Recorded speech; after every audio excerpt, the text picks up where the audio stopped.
porque eu conheço pessoas que, quando estão com um medo extremo, nelas a descarga que o medo provoca, que a amígdala cerebral despeja, o sinal de alertness, de estado de vigilância, é tão intenso que o indivíduo não consegue dormir. E aí também esse estado de medo que derrama toda essa química de alerta no cérebro é viciante. Esse é que é o problema. A gente se vicia naquilo que mata. A maior parte dos nossos vícios não são vícios que não matam. As coisas que não matam não viciam. Só nos viciam as coisas que nos fazem mal. É desde o princípio, desde o Éden, que a gente só come, só bebe, só usa aquilo que mata. E se poupa do que não mata. Então é aparentemente tudo muito simples, mas é porque é simples mesmo. O resto é linguajar psicológico para camuflar conclusões básicas. O medo que nos habita, ele pode ser ativado em nós de muitas formas, maneiras e por muitas razões. Então, a primeira coisa é você começar, e aí eu creio que esse é um caso de terapia mesmo, você começar a avaliar, número 1, quando isso começou e qual a correlação do que acontece com você com acontecimentos anteriores na sua vida ou concomitantes. O que houve? Frequentemente, ou seja, na maioria das vezes, a gente encontra relações de causa e efeito entre a falta de sono que decorre do medo e o medo que vem de algum lugar. Esse algum lugar, esse emulador original, traumático, muitas vezes até quase inconsciente, é o que se precisa identificar. Porque o medo tem uma causa. O medo sem causa tem como causa o medo. É quando o indivíduo ouviu falar de coisas tão amedrontadoras que ficou condicionado, mesmo sem conhecer nenhuma das coisas amedrontadoras, a morrer de medo das coisas amedrontadoras que ele nunca conheceu.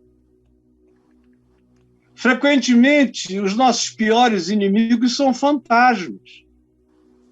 Como disse Jung, são sombras, são projeções. São os nossos medos, é aquilo que nos faz afundar. É medo, como Pedro, que dentro do barco, junto com os amigos discípulos de Jesus, viram Jesus vir no mar da Galileia andando por sobre as águas e gritaram: é um fantasma. À noite, na escuridão, a primeira coisa, o primeiro medo, o medo mais tribal, é esse, do fantasma. Aí todo mundo evoca as suas superstições mais primitivas, seus medos menos falados. Mas aí Jesus diz: sou eu, não temais. Aí Pedro disse: se és tu mesmo, manda-me ter contigo andando por sobre as águas. E Jesus disse: vem. E Pedro foi ter com Jesus andando por sobre as águas. Quando ele chegou em Jesus, ele olhou em volta. Até chegar em Jesus, ele não tinha olhado o mundo à volta dele. Mas ele chegou em Jesus e ele olhou em volta, olhou para trás, para o barco, viu o pessoal lá e ele, metros de distância, e ele falou: cara, eu estou sobre as águas. Aí começou a afundar de medo. É o que diz o texto de Mateus. E vendo o furor das águas, dos ventos, tomado de medo, naufragou. O medo é que mergulha a gente nesses abismos, você entendeu? Só que, frequentemente, a gente fica provocado no medo ou provocada, e depois de um tempo a gente vive tantos dias sob aquele medo que depois de um tempo o cérebro criou sinapses de evocação do estado medroso, extremo, todo dia e toda noite. E é ambivalente assim, você odeia isso, e porque você odeia isso, você passa o dia pensando nisso, e quando chega a noite, você se apavora acerca disso, e quando você deita na cama, você entra em estado de vigília, com medo do medo. E com medo de não dormir, ninguém dorme. E aí começa a desenvolver fobias diferentes. Você chega àquele ponto que às vezes você vai dormindo, me conte aqui se é ou não é. Você vai dormindo e de repente você salta, porque parece que a sua respiração prendeu, ou que você vai ter dificuldade de respirar, ou que se você morrer, você vai dormir para sempre, ou vai morrer. Todos os tipos de absurdos acometem a gente. E aí a pessoa vai começando a entrar num estado muito superficial de sono e salta. Salta. Eu sei porque eu já vivi assim. Eu fiquei mais ou menos uns 3 anos na vida vivendo igual um gadareno, quase sem dormir. E com muito medo de algo que eu não sabia explicar, mas parece que eu ia ser sugado. Eu não tinha medo de sair no tapa, de brigar com ninguém, de nada. Mas eu tinha medo de fechar os olhos. Eu tinha medo de algo contra o que eu lutava de dia e de noite, eu não sabia nem explicar. No meu caso, isso ganhou outros nomes depois, mas você tem que ver no seu caso. Além de que é um fenômeno.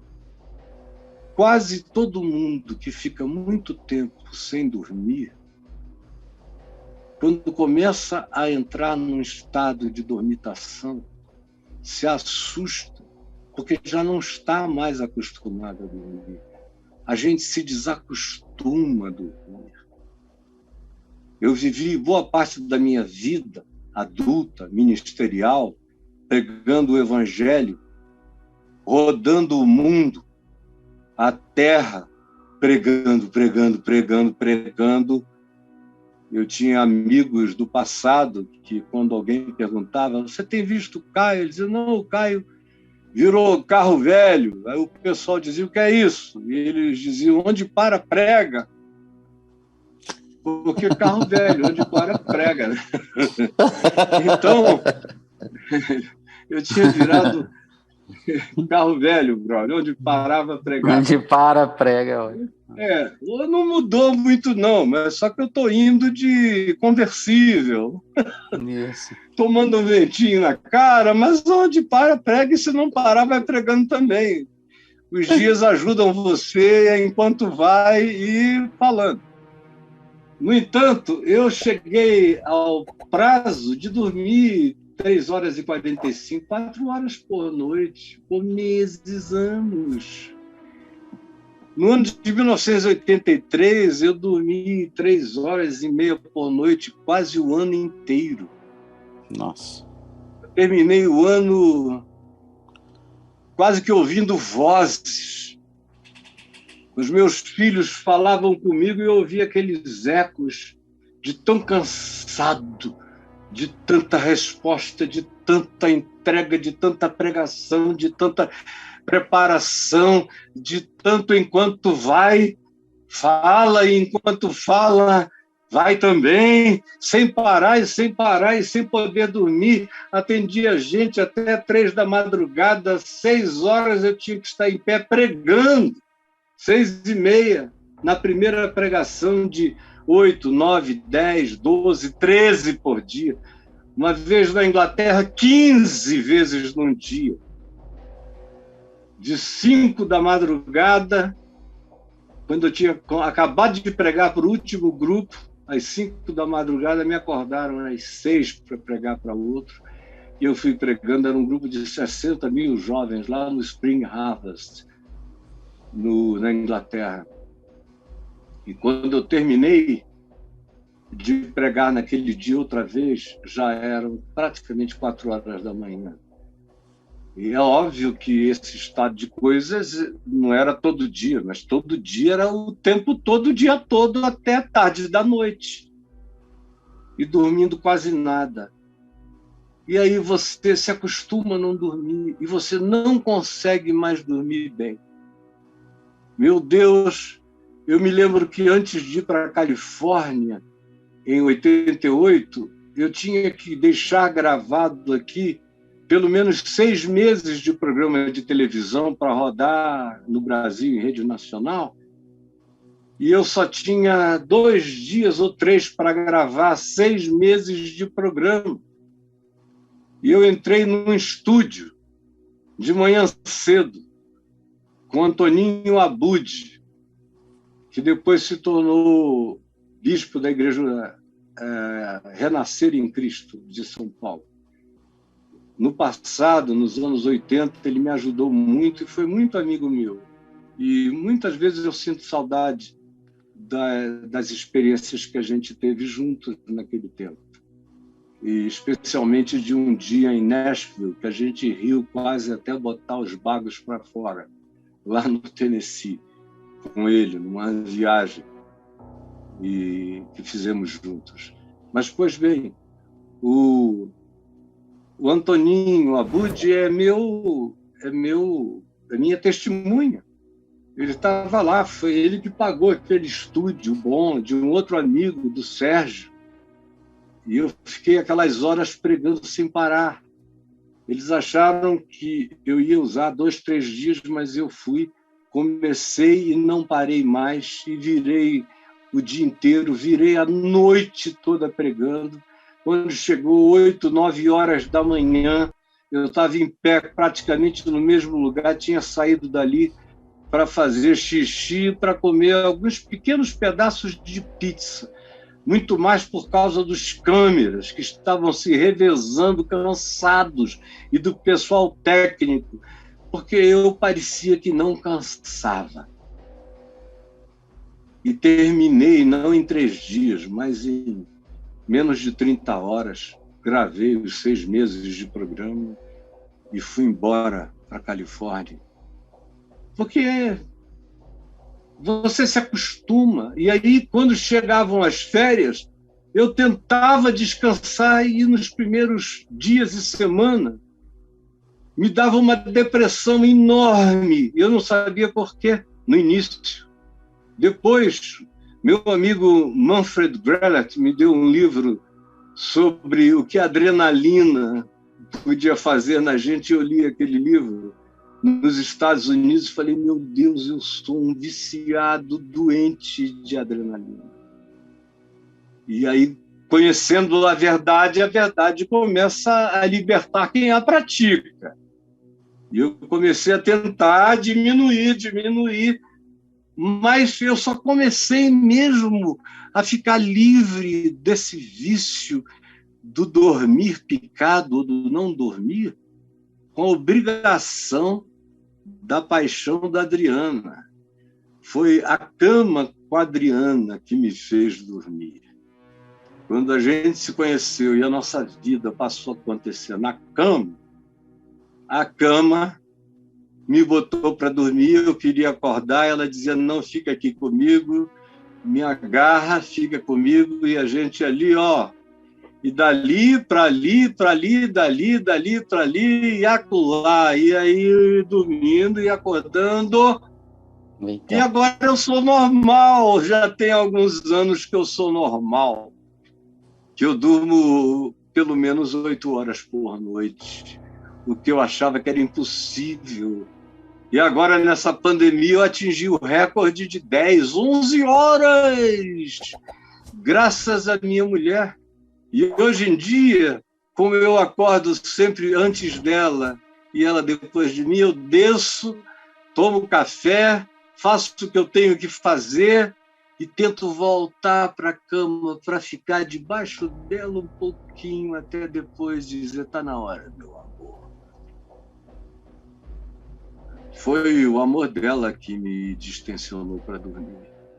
Eu aconselho você a procurar fazer essa viagem cronológica, a buscar as associações que possam haver, os traumas, ou os pensamentos contínuos, o que se estabeleceu como angústia neurótica, ou medo paranoico, ou ambas as coisas, ou qualquer pânico que tenha crescido. No medo de não dormir, você tenha desenvolvido um estado de pânico vigilante. Toda vez que você vai relaxar, o pânico te desafoga da bênção do dormir. Procure a minha irmã para conversar. Ela é psicanalista e cresceu no meio cristão. Ela conhece um pouco de tudo e viveu com meu pai e trabalhou comigo muitos anos.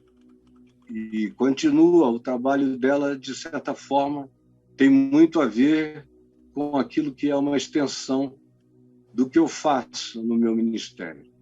E está aí, você entra no atendimento @anadaraújo.com.br ou no site dela, que é anadaraújo.com.br. Lá no site você já pode até agendar sua consulta na hora. Se você quiser, você já pode deixar tudo agendado instantaneamente e aparecer no dia para a primeira conversa. Tá bom? Deus te abençoe, minha filha. Jesus, eu te peço que, diferentemente dos outros dias, nesta noite ela durma. Que ela tome posse da palavra que diz: o anjo do Senhor acampa-se ao redor dos que o temem e os livra. Repita isso comigo, minha filha. O anjo do Senhor acampa-se ao redor dos que o temem e os livra. Repita. Vá dormir dizendo: o anjo do Senhor acampa-se ao redor dos que o temem e os livra. E faça uma segunda coisa. Você tem um aparelho de ouvido para ouvir no YouTube? Então, se tem, ponha no celular seu aparelhinho, bote aqui num dos ouvidos e entre aí no meu canal no YouTube e procure o Evangelho de Carreirinha. O Evangelho de Carreirinha. O Braulio vai mostrar para você. Tô indo lá. É no portal, no canal Caio Fábio, aqui É no aqui, YouTube. ó. É aqui. Isso. Vai procurar aqui, Aqui. ó. Tá Só vendo? digitar assim, ó, Carreirinha. Carreirinha. Ateu. Aqui, ó. O Novo Testamento de Carreirinha. Tá tudo aqui, ó. Explica 258. como é que ela tem que fazer para ir deixando correr a noite inteira, se ela quiser. É só, ela digitou Carreirinha, vai aparecer aqui o Novo Testamento de Carreirinha. Aí ela clica aqui, abrir-se-á uma playlist. A playlist está aqui na lateral. Você começou aqui em Mateus 1 ao 3, tá vendo? Isso. E vai aí, passando automaticamente? É automático. Acabou Mateus 1 ao 3, entra o segundo. Sacou? Aí vai Mateus 4. Aí entra o terceiro. Vai na sequência. Olha lá, 5 a 7. Ele vai tocando, porque isso é uma playlist. Então ela vai sequenciando aqui. Entendeu? Maravilha. Isso. É só fazer isso. Então digitar minha lá. Filha, tá, você faça isso e deixe tocando no seu ouvido. Você não é minha cobaia, não. Eu já disse isso para muita gente. E antes de haver o Evangelho de Carreirinha, havia leituras que eu fazia, sempre fiz, de textos bíblicos, e eu pedia para as pessoas ouvirem aquelas leituras. Muitas delas insones, como você, eu dizia, olha, se você não vai dormir, aproveita a insônia e enche a tua mente, o teu coração com o Evangelho. Porque é o que melhor pode te fazer se você não dormir. Mas eu duvido que você não durma. Bote aí. Bote aí. Você vai gerando um ninar, um lullaby, uma pacificação. Daqui a pouco é o dia seguinte. Vai, minha filha. Em nome de Jesus, vai e dorme bem. Em nome do Senhor.